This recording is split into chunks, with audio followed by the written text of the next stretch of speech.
his face in his hands. Jeff looks closely at the back of Will's head and says gravely, "Well, you won't panic if I tell you you're developing a little thin spot on the back of your head now, will you? You mean I have a bald spot on the back of my head, too?"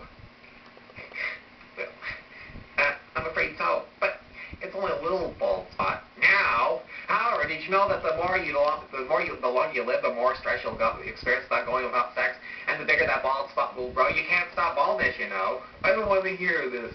God, Will, you sure have a bit of a dread about going bald, getting old. Why is that? I don't know. Is that normal? I don't want to go bald, all right? Or get old.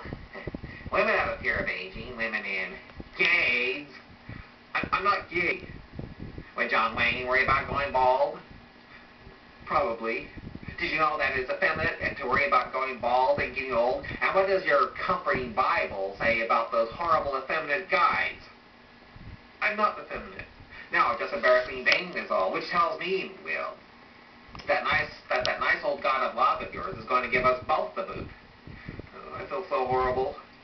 Will, you're only going to make things work harder on yourself. Don't you see that the more years that get behind you, the fewer years you have to enjoy yourself?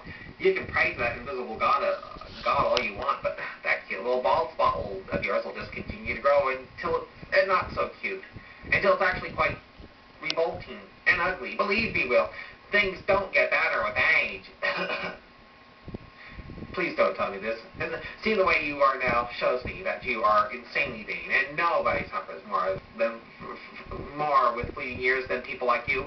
Tragedy awaits you. That bald spot of yours will soon spread like wildfire across your scalp, transforming you into the average bald-headed buzzard, I mean man, if you can call a man in that state, who walks the streets, ignored and invisible, destined to die without ever experiencing the wonder of sex when you were young. Will, you're almost an adult. Your time is almost up. Please, believe me. In a few more years, the only girl you will be able to attract is some old hag who likes you for your personality, because I don't see you as the type that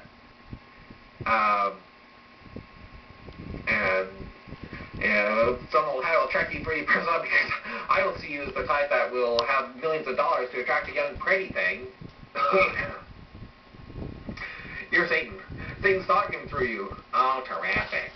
Not only am I a demon-possessed sexual vampire to you, who will even do things with little furry animals, I'm the prince of demons, too. I didn't mean that.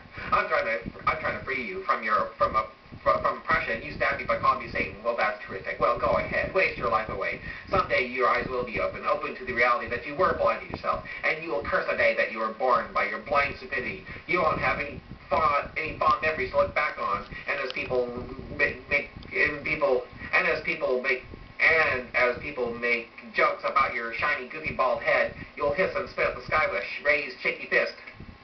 We'll stop looking depressed. It listens to Jeff carry on. And someday, you won't care that you were once a Christian. Someday, you won't even care that you wasted your life away trying to look for bad news in the world to believe in the God, for you'll be senile, sitting in a home bald, and as the oatmeal